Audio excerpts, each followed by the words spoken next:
வர ஜூன் மாசம் நடக்க போற T20 வேர்ல்ட் கப்கான ஸ்குவாட வந்து ஒரு டீமா அனௌன்ஸ் பண்ணிட்டு வந்துட்டு இருக்கு. ஸோ இந்தியன் டீமும் ஸ்குவாட அனௌன்ஸ் பண்ணிட்டாங்க. அண்ட் அந்த ஸ்குவாட்ல வந்து நட்ராஜனோட பேர் இல்ல. அண்ட் பவுலர்ஸா பார்க்கும்போது பும்ரா, ஹர்ஷதீப் சிங் அண்ட் முகமது சிராஜ் வந்து செலக்ட் பண்ணிருக்காங்க மெயின் ஸ்குவாட்ல. அண்ட் ரிசர்வ் ஸ்குவாட்ல வந்து ஆவேஷ் கான் அண்ட் கலீல் அகமது வந்து செலக்ட் பண்ணிருக்காங்க. ஸோ இங்க வந்து நட்ராஜனுக்கோ இல்ல புவனேஸ்வர் குமாருக்கோ வந்து சான்ஸ் கொடுத்துருக்கணும் அப்படின்ற மாதிரி நிறைய பேரோட கருத்தா இருக்கு. அண்ட் சந்தீப் சர்மாவுமே நிறைய பேர் வந்து எக்ஸ்பெக்ட் பண்ணிருக்காங்க. அதாவது சந்தீப் சர்மாவும் மெயின் ஸ்குவாட்ல இருந்திருக்கணும் அப்படின்ற மாதிரி சொல்றாங்க. ஸோ இதுல வந்து நாம வந்து இப்ப நட்ராஜனை பத்தி மட்டும் பார்க்கலாம். நட்ராஜனை பொறுத்தவரை வந்துட்டு அவர் வந்து யார்கர் ஸ்பெஷலிஸ்ட். அதே மாதிரி வந்து ஒரு லோ ரன் டோட்டலை வந்து அவரால் வந்து டிஃபெண்ட் பண்ண முடியும். ஒரு லோ ரன் ஸ்கோர் இருக்கும்போதோ இல்ல லாஸ்ட் ஓவர்ல ஒரு 15 ரன்ஸ் ஒரு 20 ரன்ஸ் அதை வந்து டிஃபெண்ட் பண்ணணும்னா கண்டிப்பா வந்து நட்ராஜனாலேயோ இல்ல புவனேஸ்வர் குமாராலேயோ வந்து டிஃபெண்ட் பண்ண முடியும். அண்ட் நட்டுவும் வந்துட்டு பயங்கரமா போட்டுட்டு இருக்காரு பவுலிங் வந்துட்டு. அந்த இந்த ஐபிஎல்லுமே அவரோட பர்ஃபார்மன்ஸ் சூப்பரா இருந்துட்டு இருக்கு. அண்ட் இன்ஜுரி காரணமா அவர் வந்து கொஞ்ச நாள் வந்து ரெஸ்ட்ல இருந்தாரு. பட் இன்ஜுரிக்கு அப்புறமா அவர் வந்து அதுல வந்து எதுவுமே ஸ்ட்ரகிளும் ஆகல. கண்டினியூவா வந்து அவரால் என்ன பெஸ்ட் கொடுக்க முடியும் அதை வந்து கொடுத்துட்டு இருக்காரு.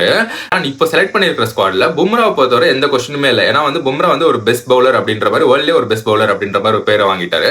அண்ட் அவரோட பர்ஃபார்மன்ஸ்மே மும்பை இந்தியன்ஸ்லேயே பொறுத்தவரைக்குமே சூப்பரா இருக்கு. அவரோட 4 ஓவர்ஸ் வந்து ரொம்பவுமே ஸ்ட்ரகிள் பண்றாங்க ஆப்போனன்ட்ஸ் விளையாடுறதுக்கு.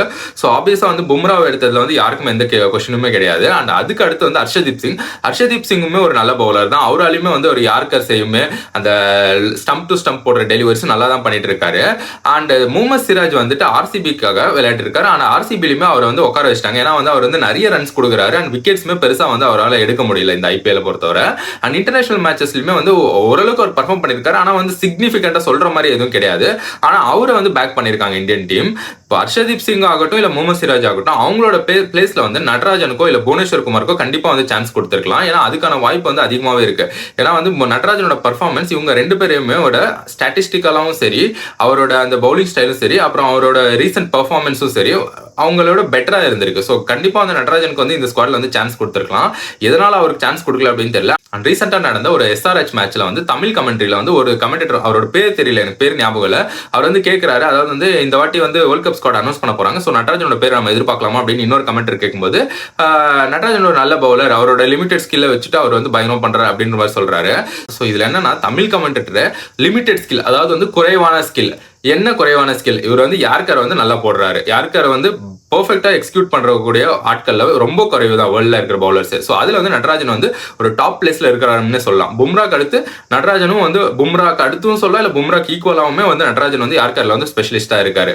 அண்ட் அதே மாதிரி லைன் வேரியேஷன், ஸ்பீட் வேரியேஷன் எல்லாமே வந்து நட்ராஜன் பண்ணிட்டே இருக்காரு. அண்ட் அவருக்கு அகைன்ஸ்டா வந்து பேட்ஸ்மேன் ஸ்ட்ரகிள் ஆகிறத நம்ம பார்த்துட்டு தான் இருக்கோம். சரிங்களா? ஆனா இதை வந்து லிமிடெட் ஸ்கில் அப்படின்னு சொல்றாங்க. சரி, நீங்க வந்து வேர்ல்ட்லேயே பெஸ்ட் பவுலர்னு சொல்லக்கூடிய பும்ரா கிட்ட வந்துட்டு யார்கரை தவிர வேற என்ன ஸ்பெஷல் ஸ்கில் இருக்கு அப்படின்றது மட்டும் சொல்லுங்க.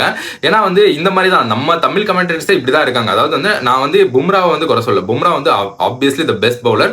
அவர் வந்து அவரோட ஸ்டாட்ஸ் ஆகட்டும், அவரோட பெர்ஃபார்மன்ஸ் ஆகட்டும், வெறும் பேப்பர் நம்பர்ஸ்லாம் இல்லாம ரியல்லியே அவங்க ரியாலிட்டி பெர்ஃபார்மன்ஸ்ல அவங்களோட பும்ராவோட ரெக்கார்ட்ஸ் வந்து பயங்கரமா இருக்கு. ஆனா நீங்க வந்து இப்ப நட்ராஜன் வந்து நீங்க லிமிடெட் அப்படின்னு சொல்றதால அந்த கம்பேரிசன் எடுக்கிறேன். ஸோ ஏன் இப்படி இருக்காங்க? தமிழ் கமெண்டர்ஸே இந்த மாதிரி தான் இருக்காங்க. லிமிடெட் ஸ்கில் அப்படின்ற மாதிரி ஒரு அதாவது வந்து ஒருத்தர் வந்துட்டு நீங்க வந்துட்டு நல்ல பிளேயர் தான், ஆனா அவர்கிட்ட லிமிடெட் ஸ்கில் அப்படின்னு சொல்லும்போது அவர் ஆப்வியஸா வந்து நீங்க ஆப்ஷனில் தூக்கிடலாம். அந்த மாதிரி தான் வந்து இப்படி தமிழ் கமெண்டர்ஸே இப்படி இருக்கும்போது செலக்டர்ஸ் எந்த அளவுக்கு யோசிப்பாங்க? ஸோ அவரோட பேர் வந்து இப்போ விட்டு போச்சு. அண்ட் அவர் வந்து ரிசர்வ் ஸ்குவாட்லேயே எடுக்கல. ரிசர்வ் ஸ்குவாட்ல வந்துட்டு ஆவேஷ் கான் அண்ட் கலீல் அகமது சான்ஸ் கொடுத்துருக்காங்க. ஸோ அந்த பிளேஸையாச்சும் அவங்களுக்கு கொடுத்துருக்கலாம். ஏன்னா ரிசர்வ் ஸ்குவாட்ல இருந்தால் இல்லை யாராச்சும் இன்ஜுரி ஆனாலோ இல்லை ஏதாச்சும் பிரச்சனை ஆனாலும் அவங்கள வந்து இங்கே ரீப்ளேஸ் பண்ணுவாங்க. ஸோ அதுலயாச்சும் சான்ஸ் கொடுத்துக்கலாம். அதுலயுமே கொடுக்கல நட்ராஜனுக்கு. நேற்று நடந்த ராஜஸ்தான் வர்சஸ் SRH மேட்ச்லயுமே நட்ராஜன் வந்து பயங்கரமா பவுலிங் போட்டாங்க. SRH வின் பண்ணிட்டாங்க. அதுக்கு வின் பண்ணதுக்கு மெயின் ரீசனே புவனேஸ்வர் குமார், அப்புறம் நட்ராஜன், அதுக்கப்புறம் பேட் கமின்ஸ், இவங்க 3 பேரோட பவுலிங் அப்படின்னு தான் சொல்லலாம். அண்ட் நட்ராஜன் வந்து பயங்கர சிக்னிஃபிகண்டாவும் நேற்று வந்து பவுலிங் பண்ணியிருக்காரு. அண்ட் ரன்ஸுமே ரொம்ப குறைவாக தான் கொடுத்தாரு. அவரோட பவுலிங்ல ஒரு கேட்சுமே மிஸ் பண்ணிட்டாங்க நேற்று ஆக்சுவலா. இல்லைன்னா அவரோட விக்கெட் இன்னுமே ஒரு விக்கெட்டா இருந்திருக்கும். ஆனாலும் அவர் தான் இப்போ வந்து கரண்ட் மேட்ச் படி வந்து அவர் தான் வந்து லீடிங் விக்கெட் டேக்கரா இருக்காரு. அதாவது 15 விக்கெட்ஸ் எடுத்திருக்காரு. அண்ட் பர்பிள் கேப் ஹோல்டராகவும் தான் நட்ராஜர் இருக்காரு. ஸோ இந்த அளவுக்கு பர்ஃபார்மன்ஸ் பண்ணியுமே அவங்க டீம்ல எடுக்கலன்னும் போது பயங்கர டிசப்பாயின்மெண்ட் அண்ட் பயங்கர கோவம் தான் வருது. ஏன்னா வந்து நம்ம வந்து இப்போ சவுத் இந்தியன் பிளேயர்ஸ் வந்து பெருசா வந்து இந்தியன் டீம் கன்சிடரே பண்றது இல்ல. இப்படி பர்ஃபார்மன்ஸ் பண்றவங்களையும் பண்றது இல்லைன்னா என்னதான் பண்றது? இதுக்கு மேல என்னதான் ஒருத்தன் அவங்களுக்கு ப்ரூவ் பண்ணிக்க முடியும்? இது வந்து நிறைய பேர் இந்த கொஸ்டின்ஸை வந்து ரைஸ் பண்ணிட்டே இருந்தாதான் வந்து இந்த மாதிரி விஷயங்கள்லாம் மாறும். ஸோ அதனால தான் வந்து நம்ம இந்த வீடியோ பண்ணிட்டு இருக்கோம்.